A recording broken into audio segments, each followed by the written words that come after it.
வணக்க மக்களை, சற்றும் நூலையான மிக முக்கியமான செய்தி ஒன்று வெளியாகி இருக்கிறதா? அதாவது பாஜகவிலிருந்து நாம் பதவி வாங்கிவிட்டு செட்டில் ஆகியிருக்கலாம்.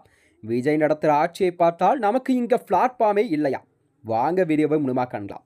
அதாவது தமிழக அரசியல் வரலாற்றிலே இந்த 2026 சட்டமன்ற தேர்தலுக்கு பிறகுதான் தமிழகத்தில் வரக்கூடிய சில மாற்றம் என்பதும் மக்களிடம் நல்ல எதிர்பார்ப்பை மாற்றியிருக்கிறதா. அந்த வகையில்தான் மக்களால் முடிவெடுக்கப்பட்டு இந்த மாற்றம் என்பது 2026 சட்டமன்ற தேர்தலில் யாரும் எதிர்பார்த்த விதமாகத்தான் இந்த மாற்றம் நிகழ்ந்து கொண்டிருக்கிறது. அதாவது பாஜகவிலிருந்து ஏதாவது பதவியை வாங்கி நாம் கண்டிப்பாக அதில் செட்டில் ஆகியிருக்கலாம் என்றும், விஜய் நடத்துகிற ஆட்சியை பார்த்தால் நமக்கு இங்கு பிளாட்ஃபார்மே இல்லையா ஆழமான யோசனையில் அண்ணாமலை. ஏனென்றால் அண்மையில் பாஜகவிலிருந்து விலகி அதாவது வீத லீடர் எனும் இயக்கத்தையே அண்ணாமலை அவர்கள் புதிதாக ஆரம்பித்திருக்கிறார்.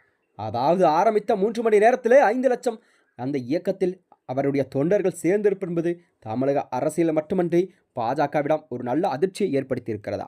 அந்த வகையில்தான் இந்த தமிழக அரசியல் இப்போது விஜய் தலைமையிலான தாவைக்காவோடு எழுச்சி திமுக அதிமுகவை தாண்டி பாஜகவுக்கு ஒரு பெரிய சவாலாக மாறியிருக்கிறது. அதாவது பழைய வாணியில் சொல்லப்போனால் அரசியல் ஊழல், கட்சிக்குள் நடக்கிற சண்டை, இதையெல்லாம் மக்கள் இப்போ சுத்தமாக வெறுக்க ஆரம்பிச்சுட்டாங்க என்று தான் கூறப்படுகிறதா.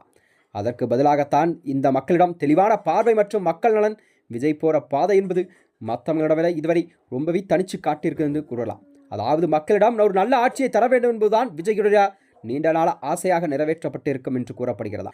அண்ணாமலை எடுத்துக்கொண்டால், அதாவது பாஜகவிலிருந்து அவர் விலகியிருப்பது என்பது கண்டிப்பாக ஒரு நல்ல முடிவாக பார்க்கப்பட்டாலும், கண்டிப்பாக அண்ணாமலையின் அடுத்த கட்ட நகர்வு என்னவாக இருக்கும், அவர் கண்டிப்பாக ஒரு புதிய கட்சியை ஆரம்பிப்பாரா என்ற கேள்வியெல்லாம் பாஜகவின் தொண்டர்களையே பெரும் கேள்வியாக எழுப்பிக் கொண்டிருக்கிறதா. அந்த வகையில்தான், அதாவது பாஜகவின் நிலைமையை பார்த்தால் கண்டிப்பாக திராவிட கட்சிகளை உடைக்கணும் என்று அவங்களுடைய எண்ணமெல்லாம் முயற்சிக்கும் பெரிய அளவில் பலனை தரவில்லை என்றுதான் கூறப்படுகிறதா. இப்பொழுது விஜயோட ஆட்சி என்பது பாஜக ஒரு மாதிரி அரசியலில் ஓரங்கட்ட மாதிரியாக ஆயிடுச்சா.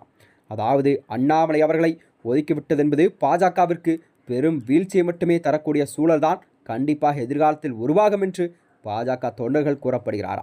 ஏனென்றால் தமிழகத்திலே பாஜக காலூன்ற வேண்டுமென்றால் அதற்கு அண்ணாமலையின் ஆதரவு என்பது மிக முக்கியமான ஒன்றாக பார்க்கப்பட்டு வருகிறது. ஏனென்றால் அண்ணாமலை என்பது, அதாவது அவருடைய பேச்சுக்கள் மற்றும் அவருடைய நடைமுறைகள் மற்றும் அவருடைய அரசியல் பாதை என்பது பாஜக மற்ற மக்களிடையே ஒரு பெரும் அதிர்ச்சியையும் நல்ல ஒரு எண்ணத்தையும் ஊற்றிக்கொண்டிருக்கிறது.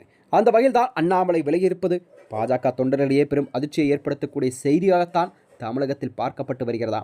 அதாவது அண்ணாமலை அவர்களுக்கு மத்திய அமைச்சரில் கண்டிப்பாக புதிய பொறுப்புகளெல்லாம் வழங்கப்படும் என்று கூறப்பட்ட நிலையில்தான் அவர் எந்த ஒரு பொறுப்பும் வழங்கப்படாத சூழல்தான் அவர் கண்டிப்பாக கட்சியை விட்டு விலகி அவர் புதிய கட்சியை தொடங்கியிருப்பதும் அரசியலில் கண்டிப்பாக ஒரு மாற்றம் நிகழக்கூடிய விஷயமாகத்தான் இதை பார்க்கப்பட்டு வருகிறதா. மேலும் இது போன்ற வீடியோக்களை தெரிந்து கொள்ள நமது சேனலை மறக்காமல் சப்ஸ்கிரைப் செய்து கொள்ளும். நன்றி, வணக்கம்.